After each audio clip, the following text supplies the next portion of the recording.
de que estamos cada vez mais nos aproximando da volta de Jesus. Quando nós estivemos falando do Apocalipse, nós citamos aqui as cartas, que foram quantas cartas escritas? 7 cartas escritas à igreja da Ásia Menor, a qual João escreve no livro de Apocalipse. Cada carta enviada a uma igreja, cada igreja simbolizando o quê? Um tempo da igreja nessa terra. E se nós analisarmos esse tempo que a igreja vive, estamos na última carta, que é a carta de Laodiceia. Por quê? Porque em todas as cartas antes de Laodiceia, quando João escreve, Jesus vai dizer assim: eis que cedo venho, vou de encontro a você, estou chegando.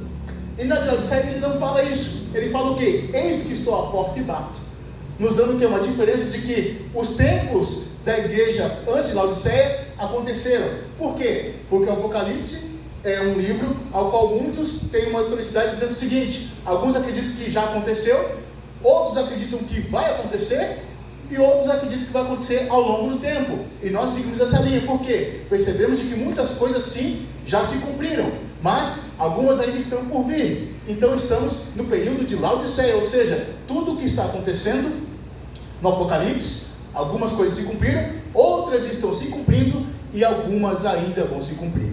Então, meus irmãos, tempos do fim, estamos sim diante do tempo do fim. Por quê?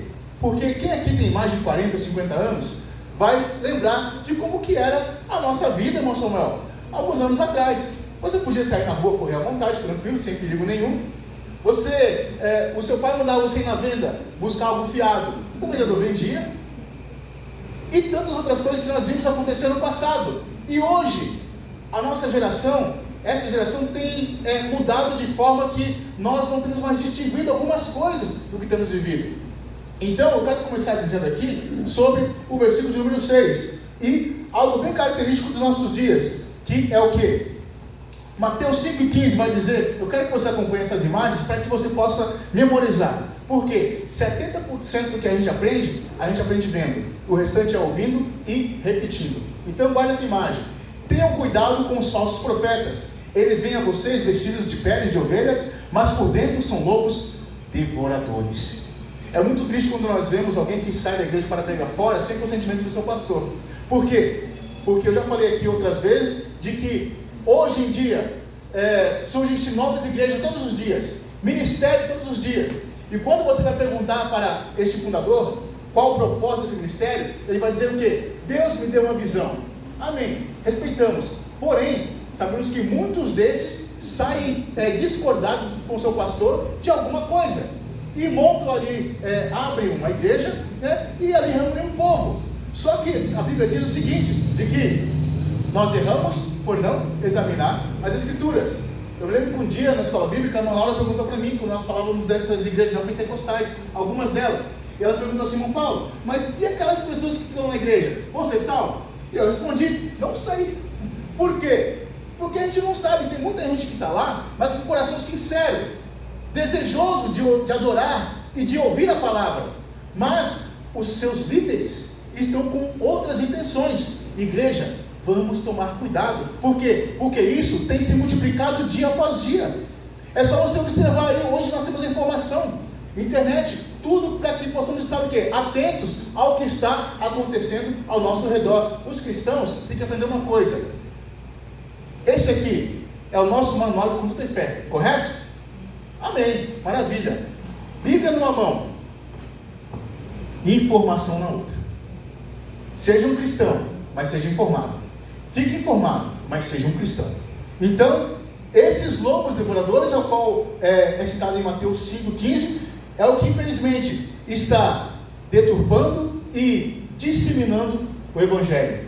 Se você olhar na Europa, por exemplo, conta-se de que na Europa muitas igrejas têm fechado, muitas igrejas têm se esfriado. Por quê? Infelizmente, o que foi lido também nesse texto de Mateus, de que por se multiplicar a iniquidade, o amor de muitos se esfriará. Então, esse é um dos detalhes em qual nós temos que observar e ter cuidado, do versículo 6. E no versículo 7, vai dizer o seguinte: e quando ouvirdes do quê? Ouvirdes o quê? Quem está me acompanhando aí? Vamos lá?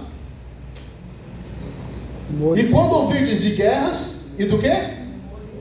Rumores de guerras, não vos perturbeis, porque assim deve acontecer. Em outras traduções vai estar, porque é mister, ou é necessário que isso aconteça, mas ainda não é o fim. Guerra. A gente está cansado de ouvir isso todo dia, meu Samuel. Guerra, rumor de guerra. Só que hoje, irmãos, entenda o seguinte: a guerra que nós presenciamos hoje, estamos aprendendo dia após dia, é uma guerra diferente do que foi a guerra do Vietnã, do que foi a Segunda Guerra Mundial, do que foi a Primeira Guerra Mundial. Por quê? Não se trata simplesmente de uma guerra corpo a corpo com poder bélico, mas sim uma guerra tecnológica, ao qual todos nós estamos o quê? Envolvidos sem saber. Mas como assim, João Paulo, envolvidos sem saber? Porque quem que já ouviu falar da NASA? Já ouviu falar, né?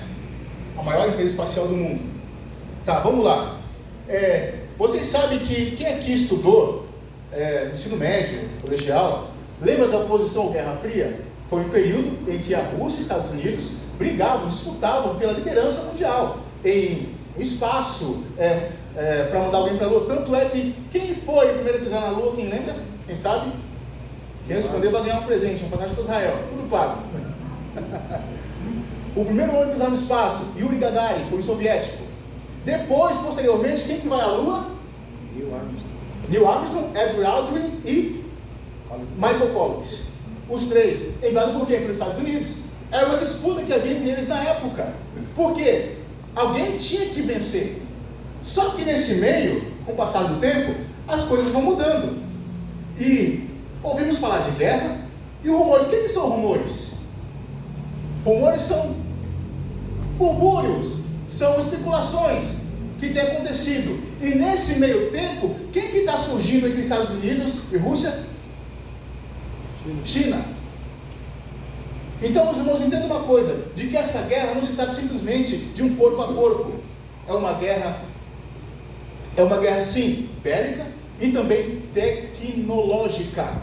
Mas por que tecnológica, João Paulo? Eu vou falar para vocês por quê. Porque dia após dia, tudo tem mudado. Você vê, por exemplo, vamos pegar aqui a guerra da Ucrânia, por exemplo. Tem lugares que não precisa mais o soldado ir por terra para invadir o local, para poder eliminar alguém. Vocês viram quando Israel eliminou o líder do Hamas? Como é que foi? Um drone.